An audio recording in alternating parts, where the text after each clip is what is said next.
এখনই তো বিএনপি অভিমান করে মাঝে মাঝে বলে যে সব জায়গাতে ঠেকাই আমরা ধরি আমরা, আর জামাত গিয়ে বলে তোমাদের নামে আমরা একটা মামলা দেই নাই, ভোটটা আমাদের দিবা, আমাদের কাছে তোমরা নিরাপদ।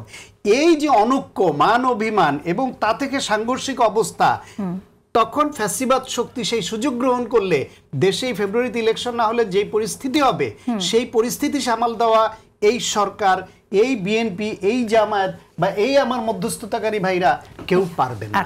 যদি ফেব্রুয়ারিতে নির্বাচনটা না হয় তাহলে এই সরকারের কোনো উপদেষ্টা সেফ এক্সিটও পাবে না।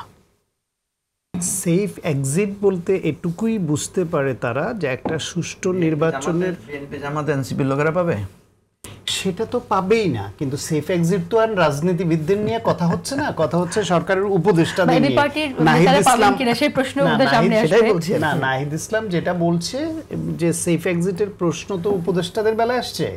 বললাম যদি নির্বাচন না হয় তাহলে এই সরকারের উপদেষ্টারা সেফ এক্সিট বলতে যেটা ইঙ্গিত করা হচ্ছে যে বিদেশ চলে যাবেন, নিরাপদে ভাগবেন, সেটা পারবেন না। তাদের সেফ এক্সিট আমরা ভদ্রভাবে যেই সেফ এক্সিট বুঝি, না পালিয়ে, সেটা হচ্ছে তারা সুষ্ঠু একটা নির্বাচন দিয়ে গণতান্ত্রিক পদ্ধতিতে যারা রাষ্ট্র পরিচালনার দায়িত্বে আসবে তাদের হাতে ক্ষমতা হস্তান্তর করে নিরাপদে যার যার কাজে ফেরত যাবেন। এবং এই সময় এই যে আধা সাংবিধানিক এবং আধা অসাংবিধানিক, যেখানে যেটার সুবিধা ওইটাকেই আমরা সামনে নিয়ে এসে যেই সরকারটা চলছে বা চালাচ্ছি আমরা সবাই, সেইখান থেকে যা যা ত্রুটি বা সংবিধান বহির্ভূত হচ্ছে বলে অভিযোগ উঠতে পারে, সেইখানে ওনাদের একটা ক্লিন সার্টিফিকেট নিতে হবে যে এই 5 আগস্টের পর থেকে এই সরকার সব গঠন পর্যন্ত সংবিধানে যাহা কিছুই থাকুক না কেন, এবং এরা তারপরও এরা যাহা কিছু করিয়াছে সব বৈধ বলিয়া বিবেচিত হইবে, এরকম একটা আইন লাগবে। তো ওই আইনটা না হওয়া পর্যন্ত এরা সেফ না।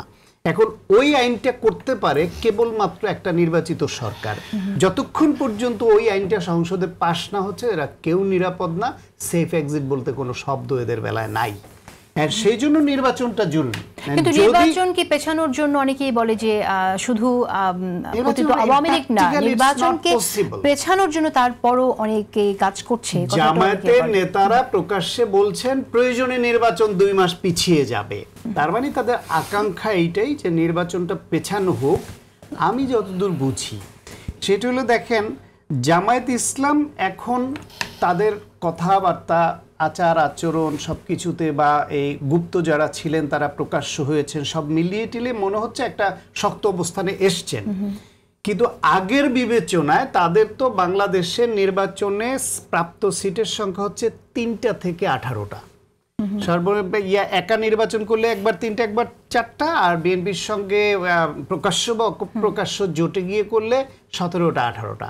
এই তো সেই দলটি কিন্তু এইবার সরকারে বিভিন্ন বিশ্ববিদ্যালয়ে গুরুত্বপূর্ণ পদে যেই সংখ্যক পদে তারা তাদের অনুগত, তাদের সমর্থন বা তাদের মনের মতোরা জায়গা করে নিয়েছেন, সেই সংখ্যাটা কিন্তু বেশ বড়।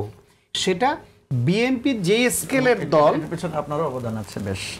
আচ্ছা, যারই থাক, সবারই থাকুক, মানে সেই সংখ্যাটা বড়। এখন সেই বিবেচনায় জামায়াত ইসলাম যে এই সরকার দ্বারা প্রিভিলেজড হয় নাই তা তো না। ওই যে মঞ্জু ভাই বললেন যে এই সরকার চাপ খায়, এই সরকার চাপ খায় না, চাপ খেয়ে আবার এনজয়ও করে, মাঝে মাঝে চাপ এনজয় করে তারা। এখন জামায়াত ইসলামকে কি কোথাও কম প্রিভিলেজ দেওয়া হয়েছে? যখন এইরকম বিভিন্ন গুরুত্বপূর্ণ পদে তাদের সমর্থকরা বা তাদের কাছের লোকরা পদায়ন এখানে হয়, তখন কি সরকারের তরফ থেকে বা কোনো দিক থেকে বলেছে যে না এইভাবে করা হবে না? বিএনপিকেও দিয়েছে, জামায়াতকেও দিয়েছে, এনসিপির যেখানে চাপ ছিল তাদেরও দিয়েছে। মঞ্জু ভাই ওই যে 2 দিকের মধ্যস্থকারী হিসেবে মঞ্জু ভাইরও কিছু অনুরোধ রেখেছে কিনা জানি না, অন্যদেরও টুকটাক রাখতে পারে, কিন্তু এর বাইরের ছোট ছোট দল যারা তাদের হয়তো বেশিরভাগ ক্ষেত্রে ইগনোর করা হয়েছে।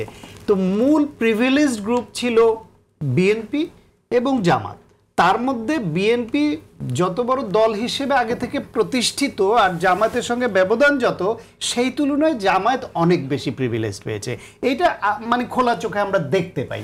সেই ক্ষেত্রে তারপরও কেন এত মানবিমান, কেন এত চাপ প্রয়োগ সরকারের প্রতি, কেন আপনার আলোচনার টেবিলে যখন আলোচনা চলছে তখনই সেটা রাস্তায় নিয়ে যেতে হবে আন্দোলন, চাপ প্রয়োগ করবার জন্য, এবং যেসব উত্তেজক কথাবার্তা বলছে জামাতের পক্ষ থেকে, সেইটা নির্বাচনকে অনিশ্চিত করার মতো পরিবেশ তৈরি করছে।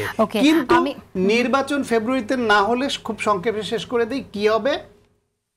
বিএনপি এর মধ্যে একটা স্মার্ট পলিটিক্স করে ফেলেছে।